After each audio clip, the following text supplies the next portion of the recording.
দেখুন, আজকে আন্তর্জাতিক ক্রীড়া দিবস উপলক্ষে আমাদের এখানে কাটোয়ার যত প্রশিক্ষণ শিবিরগুলো আছে, এখানে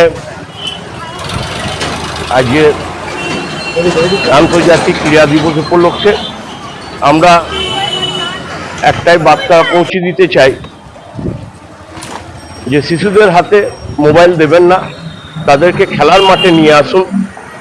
আমরা চাই শিশুরা বেশি করে খেলাধুলার সঙ্গে যুক্ত হোক, তাতে তাদের শরীর এবং মানসিকতা দুটোই আরও ভালো থাকবে।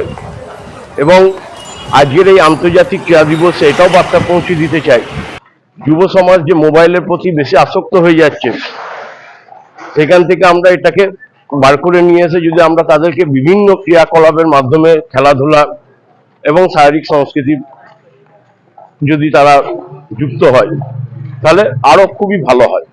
আমরা চাই শিশুরা বেশি করে খেলাধুলার মধ্যে আসুক এবং অভিভাবকরাও দায়িত্ব নিয়ে তাদেরকে বিভিন্ন খেলাধুলার সঙ্গে যুক্ত করুক, যাতে তাদের শরীর এবং মানসিকতা দুটোই ভালো থাকে এবং আমরা একটা বন্ধুত্বপূর্ণ সমাজও করতে পারি, খুবই ভালো হয়। যার জন্য আজকে আমাদের এই পদযাত্রা আপনারা দেখছেন। এই পদযাত্রায় বিভিন্ন যে খেলোয়াড়রা আছে তারা অংশগ্রহণ করেছে স্বতঃস্ফূর্তভাবে। তারাও বার্তা দিতে চাইছে আমাদের এই সমাজে। এটা তো আপনারা দেখছেন। আপনারা পরিচয়? আমার পরিচয় দেওয়ার পার্সোনালভাবে আর দরকার পড়ে না, সবাই জানে যে আমরা খেলাধুলা পাগল, আমরা খেলাধুলাকে ভালোবাসি এবং খেলাধুলার জন্য আমরা প্রতিনিয়ত চেষ্টা করছি। আপনারা দেখছেন যে বিভিন্ন যে মানে প্রশিক্ষণ শিবিরগুলো সংস্থাগুলো আছে, তারা আজকে এখানে অংশগ্রহণ করেছে। আপনার কে প্র্যাকটিস করে খেলাধুলা? কোথায় বাড়ি আপনার?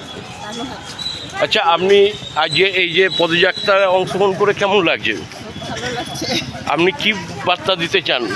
যে আরো ছেলে মেয়ে আরো উৎসাহিত হয়ে এদের সাথে যোগ দিন, খেলাধুলা করুন, আমি সেটাই চাই।